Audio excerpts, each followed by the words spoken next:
어, 우리가 날마다 예배할 때마다 하나님께서 우리의 중심을 보시고 또 여기에 있든지 또 집에서 예배를 드리든지 여러분께서 이 시간이 예배하는 시간으로서 하나님께 장소와 시간을 구별한 줄 압니다. 우리 주님 앞에 구별을 하며 살아가는 그런 삶, 그것이 하나님을 존중히 여기는 그런 삶인데요.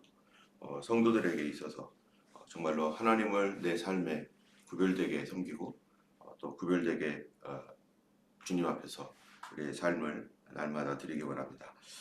오늘 말씀은 로마서 이제 16장으로서 맨 마지막 이제 말씀입니다. 우리가 지난 말씀을 로마서 13장까지 봤었는데요. 14장, 15장, 16장까지 특별히 14장, 15장까지는 우리가 아는 대로 교회 생활에 관한 그런 내용들이죠. 그래서 12장, 13, 14, 15장까지는 우리가 예수 그리스도로 말미암아 이신득의 믿음으로 말미암은 구원을 얻었으니 이제 우리가 어떻게 교회 생활과 사회 생활 이런 것들을 할 것인가, 또 가정에서는 어떻게 할 것인가 이런 내용들을 담았고, 그 다음에 16장에서는 이제 그쪽에 있는 로마 교회와 또 자기와 함께 있는 사람들이 서로 인사하는 그러한 그 내용으로 담겨져 있습니다. 우리가 14장을 이제 우리가 토요일 날 본문 말씀이었기 때문에 이미 여러분들이 알고 계시지만 간단하게 이 14장 15장 말씀도 함께 나누겠습니다. 14장에서는 우리가 소위 디아포라, 아디아포라라고 하는 이러한 그 논쟁에 관한 내용입니다. 디아포라, 아디오포라라는 말이 뭐냐면은 중요한 것, 중요하지 않은 것이라는 거죠. 우리가 믿음 생활을 하면서 함께 예수님을 믿으면서 정말로 중요한 복음의 진리들이 있습니다. 오직 의인은 믿음으로 말미암아 살리라 하는 이런 그 중요한 진리들, 이러한 그 진리들을 우리가 잘 지키고 보호해 가는 가운데 교회 생활을 하다 보면은 여러 가지 거기에 따르는 다른 여러 가지 일들이 있고 해야 할 일들이 있기도 합니다. 함께 예수님을 믿으면서 성역 공부도 하고 같이 기도회도 하고 또 뭐 우리가 친교도 하고 또 전도도 나가고 뭐 이런 것처럼 그런 일을 하다 보면은 또 조직도 필요하고 또 여러 거기에 관련된 여전도회, 남선교회, 어린이부, 뭐 청년부 뭐 이런 일들이 또 있고 또 교회 안에서 우리 교회가처럼 그룹을 나눠서 이렇게 하는 그런 과정 가운데서 이 교회와 복음에 주요한 그런 것들이 있는가 하면 어떤 것은 교회를 운영하는 데 있어서 또 믿음 생활을 하는 데 있어서 중요하진 않지만 그러나 이런 것들이 우리 안에서 동의되어 가지고 이렇게 이게 이 추스려서 가는 그런 것들도 있죠. 이 로마 교회도 또는 로마 교회뿐만 아니라 다른 고린도 교회나 뭐 이런 데서도 마찬가지입니다. 중요한 문제들이 있는가 하면 중요한 문제는 아니지만 부속하여 있는 문제들 그리고 그것에서 좀 더 떨어져 있는 그런 문제들이 있는데 여기서는 그 디아포라 하는 중요한 문제라는 것이지만 아디아포라 하면은 중요하지 않다라고 하는 아를 붙이면은 뭐뭐가 아니다라는 뜻이 있잖아요. 그래서 아디아포라 중요하지 않은 문제들이 있습니다. 그런데 그 중요하지 않은 문제를 너무 중요시 여겨가지고 거기에 가지고 막 이렇게 막 논쟁하는 이런 것들을 교회에서 피하라. 왜냐하면은 그런 것들 때문에 사람들이 상처를 받고 중요하지 않은 문제로 서로 양보하거나 서로 포기하거나 또는 서로 이 타협을 해가지고 하면은 되는 이렇게 해도 괜찮고 저렇게 해도 괜찮은 그런 문제들을 가지고 서로 자존심 싸움하면서 또는 신앙이 어리다고 해가지고 그 사람들을 인정해주지 않고 뭐 이러면서 교회 안에서 분란이 일어날 때 그것은 오히려 교회를 깨뜨리는 사단의 속임에 넘어가는 것이라는 거죠.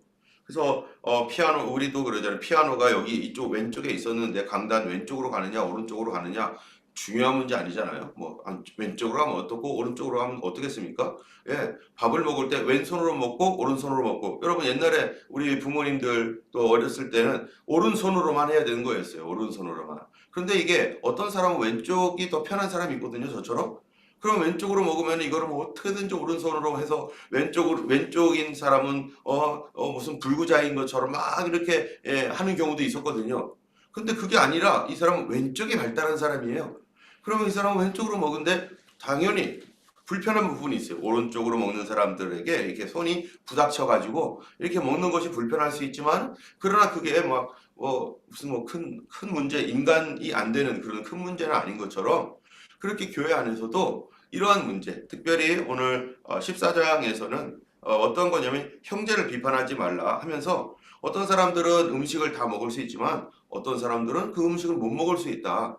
저한테 얼마나 좋은 얘기인지 모르겠어요. 예, 양복이 못 먹는다고 구원 못 받는 거 아니잖아요. 예, 어떤 사람이 이런 음식을 먹을 수 있는데 근데 이러이러한 음식, 그런 음식 중에서 우상에게 절했던 음식 있잖아요. 유상에게 절한 음식. 그런 걸 가지고 와서 옛날에 우리도 조상들에게 이렇게 절하고 조상 숭배할 때 절하고 내놓는 음식 있잖아요. 그런 음식을 내놨을 때 어떤 사람은 그 음식 맛있네 하고서 크리스찬인데 와구와구 먹는 사람이 있는가 하면 어떤 사람은 난 찝찝해 나는 못 먹겠어 그런 사람이 있죠. 그런데 그게 어떻다고 귀신에게 절한 그런 거 귀신이 세상에 어딨어? 우리 하나님이 다 이겨. 그런 것들은 아무것도 아니야.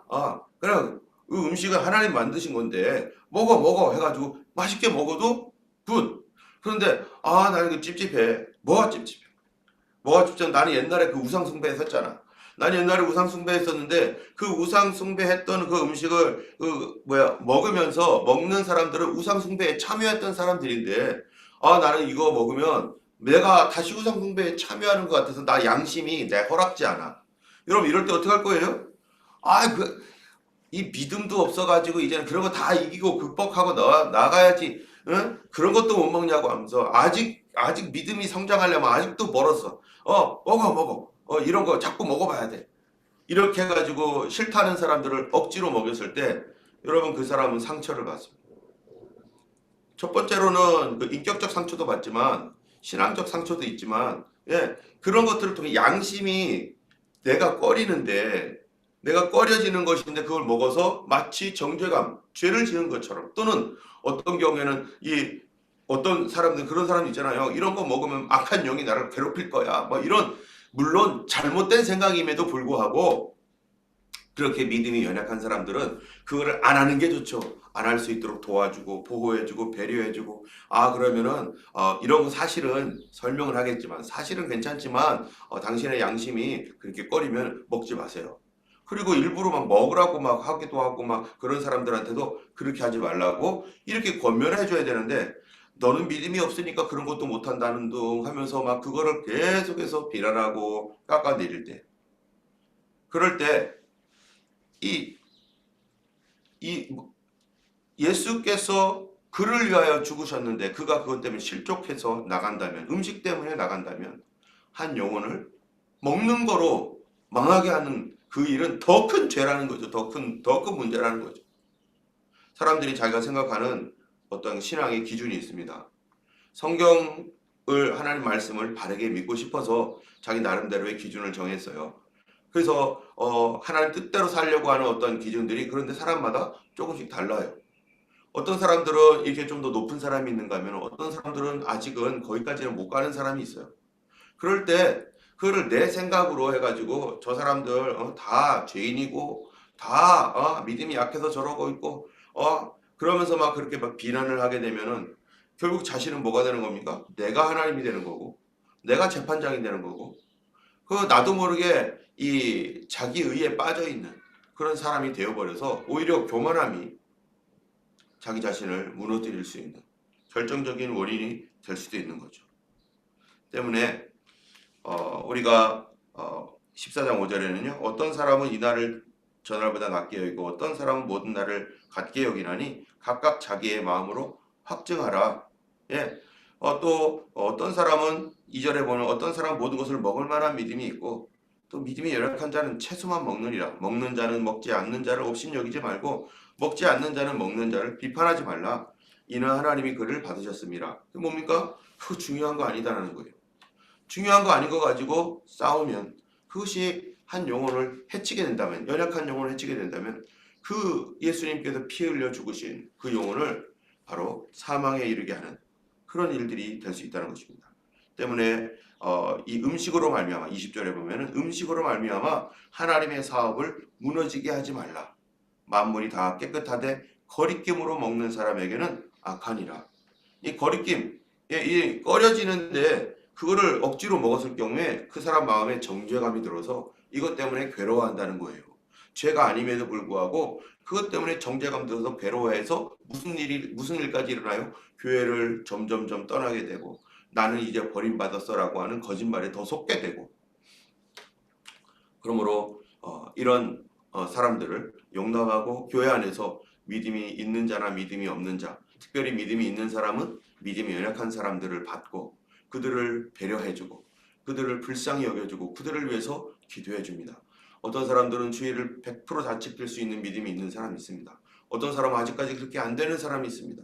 그럴 때 우리가 그들을 위해서 기도하고 그가 어떻게든지 주의를 하나님 앞에 온전히 지킬 수 있도록 도와주고 또 하나님 앞에서 이렇게 나가서 그를 위해서 기도해야지 그거를 막 그냥 비난하고 이럴 때 그 비난으로 말미암아 그 영혼이 어려워지면은 그가 그리스도로 나오기에 참 주님의 그 좋은 기회를 놓쳐버릴 수도 있다는 것이죠. 그래서 교회 생활에 관한 이러한 그 내용들이 15장, 14장, 15장에 계속해서 나옵니다. 그래서 우리가 지난번에도 얘기했지만 교회 생활 이것을 우리는 많은 역사가 없기 때문에 그런 것들을 배워야 되죠. 우리 교회는 특별히 이 1990년에 설립되었지만 이 2010년 저희가 왔었을 때 2010년에 제로 아무도 없는 교회가 되었잖아요. 이 전에 어떻게 믿었는지 누구도 몰라요. 누구도. 그리고 저가 오고 그 다음에 성도님들이 다시 이렇게 오면서 우리는 어떠한 그 역사가 끊어졌던 교회죠. 역사가 끊어졌다가 다시 시작하는 것입니다. 그래서 다른 곳에서 또는 새로 예수님 믿고 하면서 이렇게 하면서 우리가 이렇게 지금 14년을 또 이렇게 오게 되었고 물론 우리가 전체적인 역사는 벌써 34년이 되었지만은 그러나 그 중간에 20년대에 딱 끊어져 버린 어떤 그러한 역사였기 때문에 우리는 이제 앞에서 봤던 사람도 없는 거죠. 때문에 우리가 하나님 말씀으로 어떻게 믿음 생활을 해야 되는지를 잘 정립할 수 있는 좋은 교회가 되는 것이죠. 그러나 어떨 때는요, 어떤 교회들은 이 교회 생활을 하면서 삐뚤어지게 어떤 전통이 있는 교회들이 있습니다. 삐뚤어져서 있어가지고 그것이 고쳐지려면은 참 어려운 때가 있었어요. 그래서 이 그것 없이 우리는 다시 예수님 말씀대로 좀 살아보자라고 하는 것으로 이렇게 갔기 때문에 우리 안에 우리도 지금 시간이 갔기 때문에 혹시 우리 안에서도 삐뚤어져 가는 것이 있다면은 하나님 말씀 앞에서 다시 우리가 고쳐나가며 계속 이런 일들을 계속 해야 되는 것이죠. 우리가 늘 고치고 또 말씀을 보면서 또 다시 고치고 바른 교회로 성경적인 교회로 어떻게 하면 갈지 우리가 항상 서로를 위해서 그렇게 고쳐지고 고칠 수 있는 또 더 성장할 수 있는 우리 성도들이 되기를 예수님의 이름으로 축원합니다. 15장에서도 보면은 이제 선을 이루고 덕을 세워야 된다라고 하면서 여러 이제 믿음이 15장에서도 1절이 그렇게 말하죠. 믿음이 강한 우리는 마땅히 믿음이 약한 자의 약점을 담당하고 자기를 기쁘게 하지 아니할 것이라 이렇게 말합니다. 이 약한 자의 약점을 담당하라라는 뜻이 뭘까요? 담당하라. 약한 자의 그 믿음이 약한 자의 약점을 담당하라. 그건 무슨 말이냐면요. 견뎌라는 거, 참아줘라. 우리는 얼마나 참 이게 참기 어려워하는 사람입니까? 예, 우리는 막 빨리 뛰면은 막 나는 저쪽까지 갈 수 있어요. 그런데 어떤 사람은 잘 못 가요. 어린아이 같은 신앙은. 그러면은 저쪽 갔던 사람들은 그냥 에이 너 오거나 말거나 난 끝까지 가겠다고 쫙 가버리면은 자기는 갈 수 있지만 그런데 예수님이 물어보는 거죠. 네 형제는 어디냐고. 내가 네 곁에 두었던 형제는 어디냐고. 여러분 아담과 하와가 타락한 뒤에 두 형제가 이제 많은 형제들이 있지만 그 중에 두 사람이 누굽니까? 바로 가인과 아벨이잖아요. 수많은 형제들 중에 하나님께서 가인과 아벨이라고 하는 이 사람을 이 사람들의 이야기를 통해서 하나님께서 우리에게 가르쳐 주는 게 있어요. 어느 날 하나님께 예배를 드리다가 같이 예배 생활했잖아요. 예배 드리다가 하나님께서 가인의 제사는 받지 아니하시고 아벨의 제사는 받았습니다. 그러다가 가인이 아벨을 미워해가지고 시기해서 아벨을 죽였어요. 그럴 때 하나님께서 가인에게 하셨던 말씀이 뭡니까? 뭐라고 했죠? 내 동생 아벨은 어디 있냐? 내 동생은 어디 있느냐? 너 왜 혼자만 있냐? 그 얘기가 뭡니까? 우리 가운데 하나님께 내 옆에 사람들을 두었다는 거예요. 그 사람이 그냥 그 사람 혼자가 아니라 내 곁에 있는 사람이라는 거예요. 그런데 왜 네 곁에 있던 그 사람 어디 갔느냐? 네 곁에 있던 그 사람 너 때문에 어떻게 된 거냐 지금. 우리 교회는 나 혼자 신앙생활 열심히 한다 그런 거 없습니다. 그렇게 할 수도 없습니다. 내 곁에 누군가가 있는 거예요. 내 곁에 우리 가족이 있고 내 곁에 우리 교우 또 그룹원들 또 성도님들이 내 곁에 항상 있잖아요. 또 만약에 그 곁에 성도들이 없다면 어떻게 해야 됩니까? 그가 홀로 있다면 그를 보고 내가 그 곁에 가줘야죠. 그 곁에서 함께 있어줘야 되고 함께 손을 잡아줘야 되고 그렇게 가는 것이 믿음 생활 아니에요? 하나님께서 만약에 교회가 필요하지 않았다면 나와 하나님 사이에서만 그냥 가는 거라면 교회를 만들 필요도 없죠. 그래 집에서 예배드리고 알아서 신앙생활하고 그 다 내가 너와 나와의 관계다 하고서 막 이러면은 그 교회로 모일 필요가 없죠. 그런데 하나님은 그렇게 한 게 아니라 바로 우리 곁에 있는 우리의 형제들, 자매들, 우리 동료들이 나와 함께 주님을 함께 섬기며 또 연약한 자들은 돌봐주고 또 강한 자들은 그들을 끌어주고 그렇게 보호해주고 가정이 그런 거 아니겠어요? 그러면서 내 곁에 있는 사람들도 함께 뭐하는 거예요? 함께 성장하도록 함께 갈 수 있도록. 그래서 제가 목회를 시작하기 전이었는지 후였는지 모르겠는데 이 말은 항상 기억나요. 그리고 저는 그렇게 생각을 하고 있어요. 목회란 무엇인가? 저는 목사니까 교회를 앞으로 섬기고 교회를 감당해야 될 때 어떻게 해야 될 것인가? 뭐 복잡한 목회는 목양을 하고 어떻게 뭐 이런 많은 얘기가 있지만은 저는 머리가 나빠서 긴 문장 기억 못하고 간단하게 목회는 함께 가는 것이다. 목사가 확 뛰어갈 수 있지만 그렇게 가지 못하는 성도들이 있다면 내가 좀 천천히 가면서 그들이 나중에 그렇게 빠르게 갈 수 있을 때까지 계속 기다리고 참고 인내하고 그러려면요 시간이 필요해요. 사람들이 이 시간을 기다리지 않는 거죠. 그래가지고 시간을 기다리지 않기 때문에 뭐합니까? 화내고 막 억지로 뭔가를 하려고 하고 막 잡아 끌다가 막 찢어지고 깨지고 더 마음 상하고 더 나빠지고. 우리 아이들 자라날 때 그런 부모님은 아무도 없을 겁니다. 아이들은 아이니까 어려니까 그 아이들의 그런 현재 상태를 통해 똥을 싸거나 오줌을 싸거나 밥을 흘리거나 다 이해하고 그래 네가 크면은 네가 잘할 거야 스스로 할 거야 하면서 그거 다 받아주잖아요. 이렇게 다 받아주고 뭐 보채고 응얼거리고 막 땡깡 부리고 할 때 뭐 교육은 당연히 하겠지만 그래도 내 자식이니까 다 받아주고 씻겨주고 씻었는데 또 가지고 엎어져가지고 난리를 쳐도 또 씻어주고 그리고 뭐 옷도 찢어져도 그럼 또 옷 다시 갈아입혀주고 이러면서 그들이 크기까지 정말로 그들을 기르는 수고를 하는 것 그것이 먼저 믿는 먼저 성장했던 그 사람들의 부모님들의 그 당연한 것인 것처럼 우리가 예수님을 내가 먼저 믿은 이유가 뭘까? 우리 교회에 나보다 늦게 오신 분들도 있고 또 이제 막 예수 믿은 사람도 있는데 나는 이렇게 오랜 동안 믿음을 갖게 되었고 나는 또 이런 은혜도 받았고 이런 사랑도 받았고 이런 교육도 많이 했고 그럼 내가 그렇게 한 이유가 뭐예요? 내가 그렇게 하게 된 이유가 뭐예요? 나 혼자 잘난 척하고 나 혼자 다 알고 있으라고? 그게 아니죠. 바로 연약한 성도들을 함께 잡아줘서 그래서 끌어주고 그들을 밀어주고 그들도 함께 갈 수 있도록. 그래서 목회는 함께 가는 곳이고 교회는 함께 가는 곳입니다. 그룹이라든지 또 팀이라든지 마찬가지예요. 그룹도 함께 가고자 함께 가서 연약한 자들은 키워주고 또 빠르게 갈 수 있는 사람들은 그런 연약한 사람들 나는 더 빠르게 갈 수 있지만 그들과 같이 갈 수 있도록 나는 속도를 좀 줄여주면서 그들을 배려해주고 가고 그러나 나는 나름대로 나는 나대로의 열정적으로 가야 될 것은 물론 해야 되지만 그러나 곁에 있는 사람과 함께 가기 위해서 어떤 부분들은 그렇게 가는 거. 우리 가정도 함께 가야 되고요. 교회도 함께 가는 것입니다. 이 땅도 우리가 살면서 함께 가는 것. 그래서 재밌게 즐겁게 그렇게 신앙생활하고 하나님 앞에 하나님께 기쁨을 드리는 그런 교회 생활이 돼야 되지 않겠습니까? 그래서 이 15절에 믿음이 강한 우리 마땅히 믿음이 약한 자의 약점을 참아주고 견뎌주고 그들은 약점이라고 하는 게 뭐냐면 부서지기 쉽다는 거예요.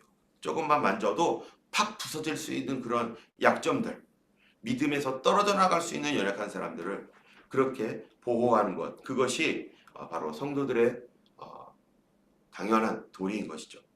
그러면서 이제 15장 끝에 보면요, 사도 바울이 22절에 이렇게 말합니다. 그러므로 또한 내가 너희에게 가려 하던 것이 여러 번 막혔더니 이제는 이 지방에서 일할 곳이 없고 또 여러 해 전부터 언제든지 서바나로 갈 때에 너희에게 가기를 바라고 있었으니 이는 지나가는 길에 너희를 보고 먼저 너희와 사귐으로 얼마간 기쁨을 가진 후 너희가 그리로 보내주기를 바람이라. 지금 로마 교회에게 뭐를 요청하는 거예요? 나 서바나 갈 건데 나 당신들 보고 싶고 거기서 당신과 교제하다가 당신들이 나를 서바나로 가는데, 스페인까지 가는데, 세상 여기 지금 서바나라는 의미는 땅 끝입니다. 사도 바울에게는 그 당시 세계관으로는 서바나가 땅 끝이에요. 땅 끝까지 복음이 전파되면 그제야 끝이 오고 주님 오신다고 했으니까 사도 바울은 그 열정으로 내가 거기 갈 테니까 당신들이 나를 보내달라 라고 하면서 이 로마서를 통해서 또 그들에게 갈 것, 내가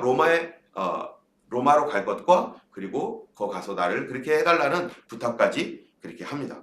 그러면서 오늘 본문의 16장에서는요, 인사를 쭉 해요. 그 교회에 있는 성도들, 또 여기에 있는 나와 함께 있는 그런 성도들이 서로 문안한다. 인사를 전해달라, 인사해달라 라고 합니다. 여러분 아마 사도 바울이 1차, 2차, 3차 전도여행과 또 여러 이제 교회를 돌아다니면서 만났던 사람들, 또 그러면서 그들 중에 로마 교회에 속해 있는 사람들도 많이 만났겠죠. 그리고 자기가 여기서 만나서 예수님 믿었다가 어떤 사람들은 로마로 가가지고 더 큰 도시, 큰 도시에 가서 내가 살고 싶다. 우리 다 서울 가고 싶어 하잖아요, 옛날에. 예, 지금도 보면 어떤 사람은 시드니 오고 싶어 하잖아요. 저기 제 아내가 예전에 저기 뭐예요, 전도하러 시골로 내려갔는데요. 거기 있는 애들이 그러더래요. 시드니에서 왔냐고. 와, 우리 시드니 가고 싶다고. 호주에 살았는데도 시드니도 안 와본 거예요. 예, 그러니까 시골에 있는 애들은 와, 대도시 시드니 가고 싶다는 거예요. 어쨌든 이 대도시, 큰 도시 그러면 큰 사람 될 것 같으니까. 그런데 거기에서 이렇게 이주를 해서 로마, 세계의 수도인 로마로 간 사람들도 많이 있습니다. 그러면서 사도 바울이 그들을 생각하는 거예요. 그들에 보니까 16장 1절에 내가 겐그레아 교회의 일꾼으로 우리 자매 베베를 너에게 추천하노니, 예, 베베가 지금 이 서신을 가지고 어디를 가는 거예요? 로마에 가는 겁니다. 로마에 서신을 배달해 주는 가요. 이 사람이 이 어떤 사람인가? 이 사람은요, 충성된 일꾼으로 바울에게 인정받고 있는 사람이에요. 그래서 이 로마 교회의 영적 성장을 위해서 그가 거기 가서 그들을 돕도록 하려고 하는 의도가 있습니다. 지금은 뭐 왔다 갔다 하지만 옛날에는 로마로 갔다? 그러면 로마에 살러 가는 것이지 뭐 방문하러 가기는 참 어렵잖아요. 지금은 이렇게 가지만 그 먼 거리를 그렇게 가는 것은 거기 교회에 속하면서 그 교회를 돕도록 하면서 베베를 참 가는 그 베베가 참 훌륭한 성도입니다. 여러분들 이 사람을 잘 돌봐주시고 그에게 더 좋은 것들 많으니까 배우면 좋겠습니다. 라고 하면서 2절에 주 안에서 성도들의 합당한 예절로 그를 영접하고 무엇이든지 그에게 소용되는 말을 도와줄지니 이는 그가 여러 사람과 나의 보호자가 되었습니다. 베베를 생각할 때 사도 바울이 베베는 누군가? 이렇게 하면요, 그 사람은, 그 성도님은 나의 보호자였어. 이 생각이 딱 드는 거예요. 여러분 우리가 그렇잖아요. 우리가 예수님을 믿으면서 같은 교회에서 이렇게 생각해 볼 때 이분은 어떤 분일까? 그렇게 생각해 볼 때가 있잖아요. 예, 우리가 또는 옛날에 만났던 그 성도님들 그런 사람들에게 생각할 때 이분은 하면은 딱 한 가지 이미지가 딱 떠오르는 베베는 그분은 나의 보호자예요. 얼마나 참 이 사도 바울에게 잘하고 정말로 충성스러운 하나님의 종이었겠습니까? 그는 나의 보호자야. 그러니까 영접해달라고. 그러면서 두 번째로 3절에 너희는 그리스도 예수 안에서 나의 동역자들인 브리스가와 아굴라에게 문하라. 여러분 브리스가는 브리스길라의 애칭입니다. 이 브리스길라와 아굴라는 이 사도 바울이 어디죠? 이 사도행전 18장쯤에서 보면요. 이 사도 바울과 함께 사역을 했잖아요. 고린도에서.